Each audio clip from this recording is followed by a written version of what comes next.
Hi, welcome to all. ரொம்ப நாள் ஆச்சு வீடியோ போட்டு. சாரி, சம் பர்சனல் ப்ராப்ளமால் போட முடியல. ஓகே, இனி ரெகுலராக கண்டினியூவாக வீடியோ போடுறேன். இப்போ காட்டில் வந்து ஒரு சில கீரைகள்லாம் பறிச்சுட்டு போயிட்டு ஒரு கீரை கூட்டு வைக்கலான்னு சொல்லிட்டு வந்திருக்கேன். இப்போ மிளகு தக்காளி கீரை, அதுக்கப்புறம் கோவக்கீரை, நொய்யக்கீரை அப்படிம்பாங்க. நொய்யக்கீரையோ தொய்யக்கீரையோ அது சரியாக எனக்கு தெரியல. ஒவ்வொன்றும் ஃபோட்டோஸில் காமிச்சிருக்கேன். இதெல்லாமே இங்கே காட்டில் பறிச்சுக்கிட்டேன். அதெல்லாம் கொஞ்சம் நல்ல இலைகளை மட்டும் பறிச்சுக்கிட்டு, அப்படியே கொஞ்சம் கருவேப்பிலையும் பறிச்சுக்கிட்டு, வீட்டில் இருக்கக்கூடிய மீதி கீரை மாடி தோட்டத்தில் இருக்கிறதையும் பறிச்சுக்கலாம்.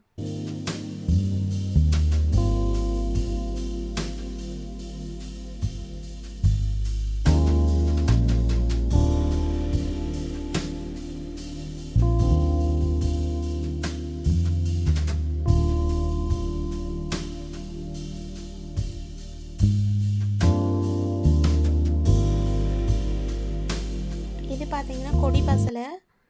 ஆல்ரெடி இது கொடி பசலை சமைச்சு ஒரு வீடியோ பொரியல் செஞ்சுருந்தோம். இப்போ நம்ம அப்படியே கடைஞ்சிக்கிறதுக்காக கொஞ்சமாக இதில் இருக்கிறத பறிச்சிக்கலாம். இதுலேயே கொஞ்சம் கோவக்கீரை இருக்குது, அப்படியே அதையும் கொஞ்சம் பறிச்சுக்கிட்டு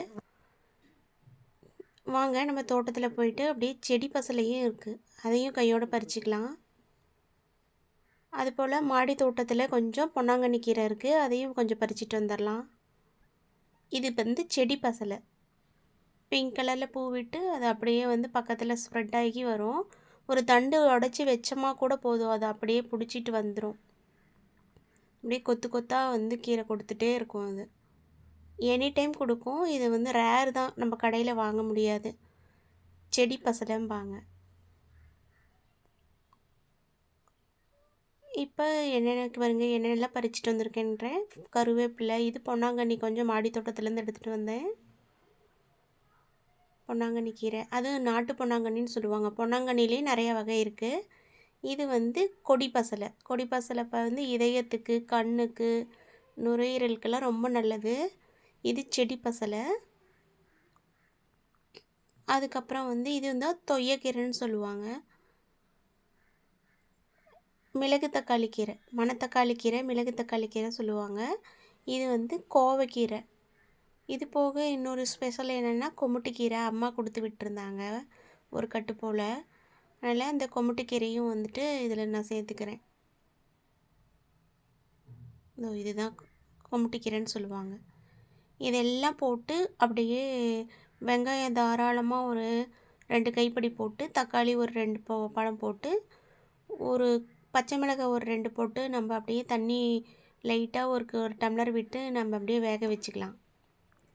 அன்றைக்கி கார்டன்லேருந்து கொஞ்சம் செடிகள் வாங்கிட்டு வந்திருந்தோம். இது வந்து மென்தால் துளசி, அது போக 2 சாமந்தி பூ, வெள்ளை மஞ்சளும் ஆரஞ்சு கலரும் வாங்கிட்டு வந்திருந்தேன்.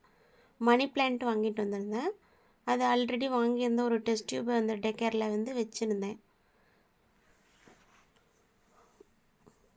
பாருங்கள், ஃபைனலாக எப்படி இருக்குன்னு சொல்லுங்கள். இப்போ ப்ரெசண்ட்டில் வந்து நான் மாற்றிட்டேன் இது செட்டப்பை. அது நாங்கள் ஃப்யூச்சரில் இன்னொரு வீடியோவில் காட்டுறேன். நல்லா வெந்து வந்துருந்துச்சு. வரமிளகாய் வறுத்து கொட்டிட்டு அதில் ஃபஸ்ட்டு எல்லாமே அப்படியே கொஞ்சம் தேங்காய் சுரண்டி கொட்டிட்டு லைட்டாக உப்பு போட்டு அப்படியே நல்லா கடைஞ்சி எடுத்துக்கலாம். எல்லா கீரையும் நல்லா மிங்கில் ஆகி நல்ல ஒரு க்ரீனிஷ் கலரில் கிடச்சிருக்கு பாருங்கள். உப்பு செக் பண்ணி பார்த்துட்டு நம்ம அப்படியே வந்துட்டு கொஞ்சம் தாளிப்பு கொட்டிக்கலாம். ஆல்ரெடி வரமிளகாயை தனியாக வறுத்து கொட்டி கடையிறதுக்கு முன்னாடியே வறுத்து கொட்டிட்டேன். அதனால் வெறும் கடுகு கருவேப்பிலை மட்டும் போட்டு தாளித்து கொட்டியாச்சு. சுட சுட சாதத்தோட நம்ம இந்த கீரை கடைகள் கொஞ்சம் சேர்த்து சாப்பிட்டோம்னா ரொம்ப சூப்பராக இருக்கும். கண்டிப்பாக ட்ரை பண்ணி பாருங்கள். தேங்க்யூ ஃபார் வாட்சிங் ஃப்ரெண்ட்ஸ்.